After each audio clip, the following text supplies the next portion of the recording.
நான் யார் தெரியுமா? என்ன அரெஸ்ட் பண்ணி வம்புல மாட்டிக்காதீங்க. மிஸ்டர் நீ யாரா இருந்தா என்ன, தப்பு செஞ்சவங்க யாரும் தப்பிக்க முடியாது. என்ன எதுக்கு அரெஸ்ட் பண்ணீங்க? ஆன்லைன் வர்த்தகம்ன்ற பேர்ல சுமார் 6000 கோடி மோசடி பண்ணிருக்கீங்க. மோசடியா? நான் ஒரு பங்கு வர்த்தகர், எதையும் லீகலா தான் செய்வேன். என்ன அரெஸ்ட் பண்ணி வீணா வம்புல மாட்டிக்காதீங்க. பங்கு வர்த்தகம் சட்டபூர்வமானதுதான், ஆனா அதன் பேர்ல நீங்க பண்றது பெரும் மோசடி. ஒரு இன்டர்நெட் இல்ல ஒரு மொபைல் போன், அழகா பேசுற சில பெண்கள் எங்கிருந்து பேசுறாங்கன்னு யாருக்குமே தெரியாது. மக்களுக்கு சீக்கிரம் பணம் சம்பாதிக்கணும்ன்ற பேராசை, அந்த பலகீனத்தை பயன்படுத்தி வெப்சைட் மூலமா வளவிருக்கிறீங்க. படிச்சவங்க தான் உங்க டார்கெட். அவன் காரு பைக்குன்னு போயிட்டு இருக்கான். முருகா, நான் இன்னும் நடந்தே போயிட்டு இருக்கேனே. ஹலோ, நேத்து வரைக்கும் பைக்ல வந்தா இன்னைக்கு கார்ல வரான்டா. வாங்கடா. டேய் சரவணா, புது போனு, புது காரு, விதவிதமா ட்ரெஸ். எப்படிடா? ஏன் சம்பளம் தான்டா உனக்கும்? அதுக்கெல்லாம் மூளை வேணும்டா. உன்ன மாதிரி எனக்கும் 1.5 கிலோ மூளை தான்டா. இடம் இருந்தா போதுமா? வேற என்னடா வேணும்? அதெல்லாம் உனக்கு வராதுடா. டேய் சொல்லுடானா.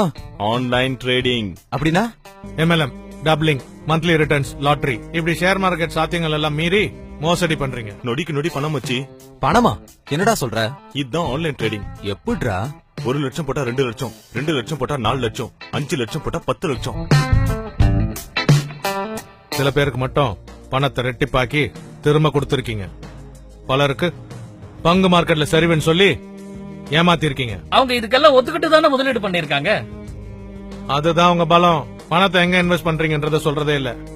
ஒரு நாளைக்கு 10,000 பேர் புதுசா சேர்றாங்க. அவங்க தொடர்புல MLM லிங்க் மூலமா பல ஆயிரம் பேர் சேர்றாங்க. இப்படி 6 மாசத்துல 6000 கோடி ஏமாத்தி இருக்கீங்க. ஒரு சின்ன உதாரணம் சொல்றேன். தினம் 10,000 பேர் 10,000 ரூபாய் கட்டினா மொத்த வசூல் 10 கோடி. அதுல 1000 பேருக்கு 20,000 ரூபாவை திருப்பி கொடுத்தா 2 கோடி போகும்.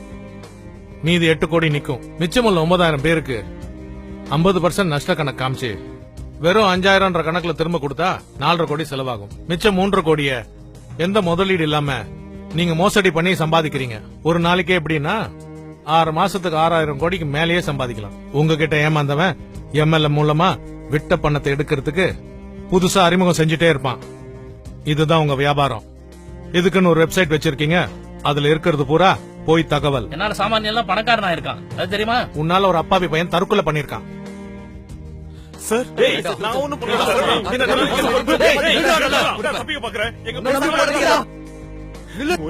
முதல்ல தற்கொலை நினைச்சுதான் இது இன்வெஸ்டிகேட் பண்ணோம். விசாரணையில தான் இது பொருளாதார குற்றம்னு எங்களுக்கு தெரிஞ்சது. அதுல உங்க நிறுவனம் செஞ்ச மோசடிகளுக்கு ஆதாரம் இருக்கு.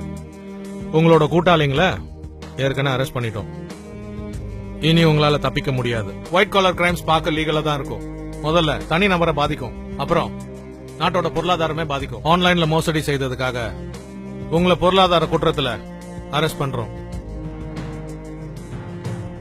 இனியும் கைபேசிக்குள்ள வந்த பிறகு தினம் தினம் புது புது குற்றங்கள் பெருகி வருது. பெரிய மக்கள் தொகை கொண்ட நம் நாட்டில் இதை தடுக்க காவல்துறையோட பொதுமக்களும் விழிப்புணர்வோட இருக்கணும். பொருளாதார குற்றங்களை கண்டுபிடிக்கிறத விட குற்றவாளி கிட்ட இருந்து பணத்தை மீட்டி தருது மிகவும் சவாலான பணி. ஆன்லைன்ல கால் வந்தா கவனமா இருங்க.